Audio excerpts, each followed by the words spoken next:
Restrictions in northern Italy have halted several cultural and sporting events in the region, but authorities haven't stopped Italian fans from travelling over the French border for a Champions League match-up tonight between Lyon and Juventus, where our social media correspondent Matthew Holroyd is outside the Groupama Stadium in Lyon with the latest on the mood there. Fireworks, flares and chanting fans. If anything, this seems like a normal, energetic Wednesday night of Champions League football here in Lyon. At kick-off, the Groupama Stadium behind me is expected to be full to capacity of 60,000 supporters, roughly 3,000 of those cheering on the away side Juventus, although it is unclear how many of those have travelled to France from northern Italy, one of the worst affected areas from the coronavirus outbreak in Europe. There had been concerns before the match from local mayors about health issues, and we did see a number of the transport network. They were wearing protective face masks while they were helping supporters travel to the match. But very few other fans have been talking about coronavirus, even fewer wearing any facial coverings of any kind.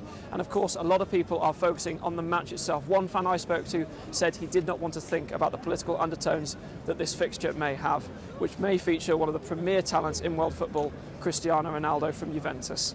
But while this match will be going ahead with supporters from both sides, Juventus are playing their next league fixture at the weekend behind closed doors, and it remains to be seen if there will be travel restrictions imposed for the return leg in a few weeks' time.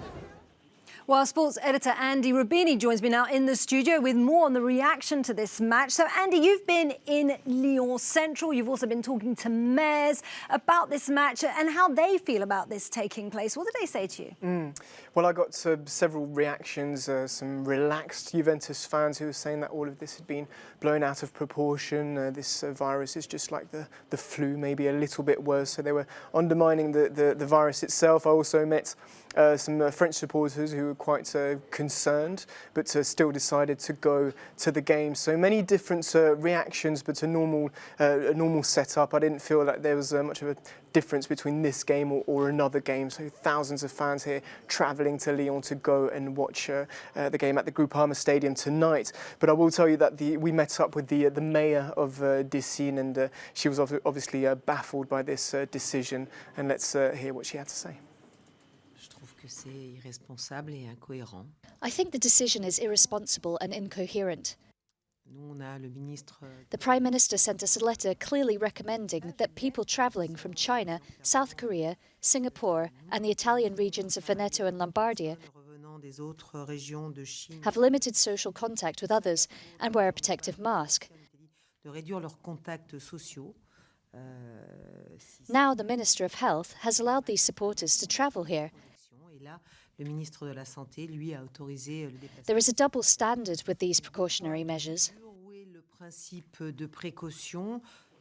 Also, the mayor's clearly worried there, Andy, but, you know, how was holding this match actually justified when we've seen other matches postponed or held behind closed doors? It's such a good question. I mean, you can see here that the mayor, Laurence Fautrade, can't even answer this question. She doesn't know how it was allowed to happen. We've had so many games, for example, Inter Milan, Juventus, that will be played behind closed doors, Europa League fixture between Inter Milan and Ludogorets as well behind closed doors, Six Nations match between Ireland and Italy postponed, but there you have thousands of Italian fans travelling to Lyon and nothing has been done. So how will they justify it? I mean, imagine if the number of infections rise in Lyon. Imagine the response there. But at the moment, no answers from authorities, but many people are baffled at the minute. OK, people baffled at the minute. Well, Andy Rubini, thanks so much for joining us.